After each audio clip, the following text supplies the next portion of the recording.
Students, I am Anu Bhardwaj. I hope you all are fine. So आज हम करने जा रहे हैं that is the convenience sampling. इसके नाम से ही आपको पता लग रहा होगा जो सैम्पलिंग यूनिट है वो कुछ कन्वीनियंस में, कुछ कंफर्ट जोन में है।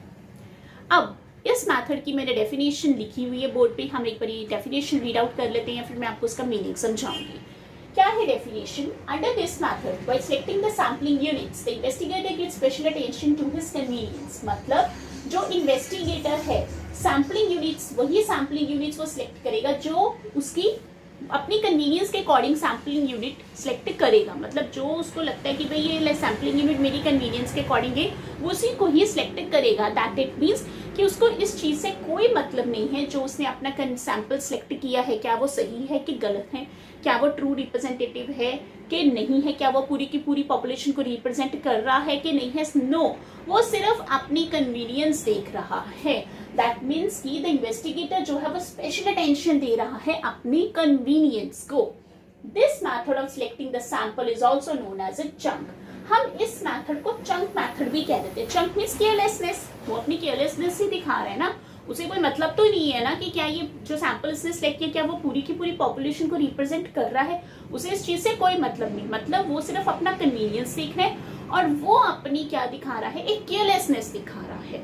राइट, उसे ये कोई मतलब नहीं कि जो उसने सिलेक्शन की है वो सही है कि गलत है, इस चीज से उसे कोई मतलब नहीं है। So this is all about the convenience sampling. अब इसके हम एग्जांपल ले लेते हैं तो आपको ज्यादा क्लैरिटी हो जाएगी। लेट अस सपोज एक रिसर्चर है, उसने ये देखना है कि पूरी की पूरी मतलब एक कंट्री में पोल्यूशन कितना है।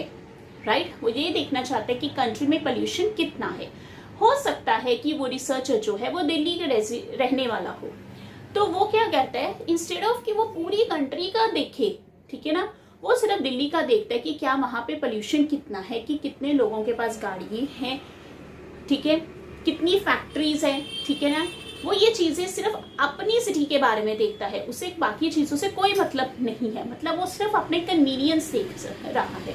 हो सकता है वहां पे बहुत सारी फैक्ट्रीज हो, हर एक पर्सन के पास गाड़ी है, पुअर पर्सन के पास भी गाड़ी हो, ट्रीज ना लगे हो, मतलब वो सिर्फ अपनी कन्वीनियंस, अपनी केयरलेसनेस दिखा रहा है। वो ये चीज नहीं देख रहा है कि अगर वो पोल्यूशन वहां का सर्वे, अपनी दिल्ली का सर्वे कर रहा है, क्या वो पूरी की पूरी कंट्री को रिप्रेजेंट कर रहा है, ठीक है। दैट मीन्स कि उसे इस चीज से कोई मतलब नहीं है, वो सिर्फ अपना कन्वीनियंस देख रहा है। सो दैट मीन्स कि ये क्या हुआ, convenience sampling. Clear? I hope आपको भी क्लैरिटी होगी। हम इसकी एक एग्जाम्पल ले लेते हैं और एक सिंपल से एग्जाम्पल ले लेते हैं।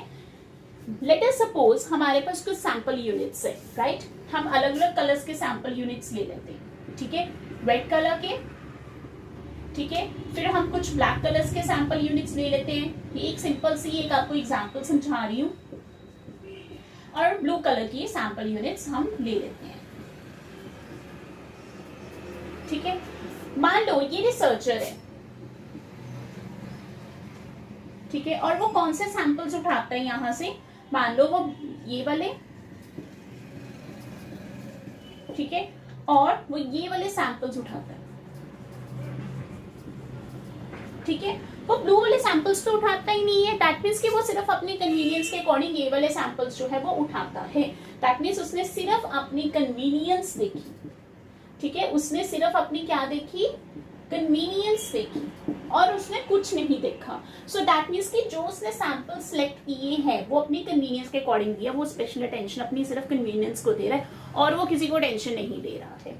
सो इसके कुछ अगेन मैरिट्स हैं, जैसे हर मेथड के हमने मैरिट्स एंड डी मैरिट्स किए थे, इसमें कुछ मैरिट्स है। पहला है इकोनॉमिकल, ये बहुत इकोनॉमिकल है, ठीक है ना, टाइम कंज्यूमिंग नहीं है, ठीक है, क्योंकि जो इन्वेस्टिगेटर है वो सिर्फ अपनी कन्वीनियंस को देख रहा है। सो टाइम कंज्यूमिंग नहीं है और इकोनॉमिकल है cost wise. Easy command, that means वही सैंपल यूनिट्स वो ले रहा है जो इजिली वो लोकेट कर सकता है, राइट।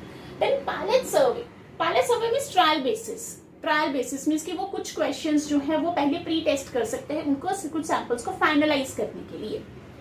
लैक ऑफ रिप्रेजेंटेशन तो हो ही सकती है क्योंकि वो सिर्फ अपनी कन्वीनियंस देख रहा है, वो ये नहीं देख रहा कि जो उसने सैंपल यूनिट सेलेक्ट की वो पूरी की पूरी पॉपुलेशन को रिप्रेजेंट कर रहा है कि नहीं कर रहा।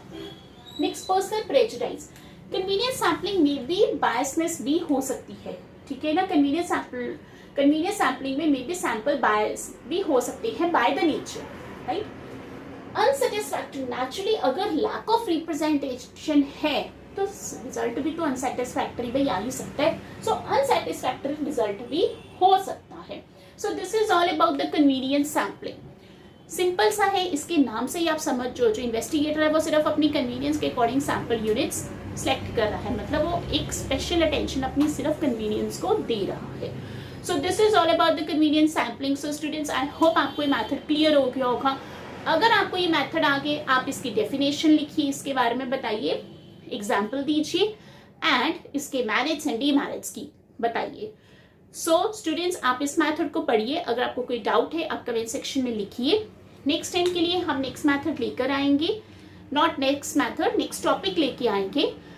सो स्टूडेंट्स, आपको अगर मेरे लेक्चर्स, मेरे वीडियोस अच्छे लग रहे हैं सो काइंडली लाइक कीजिए, शेयर कीजिए and subscribe my channel also.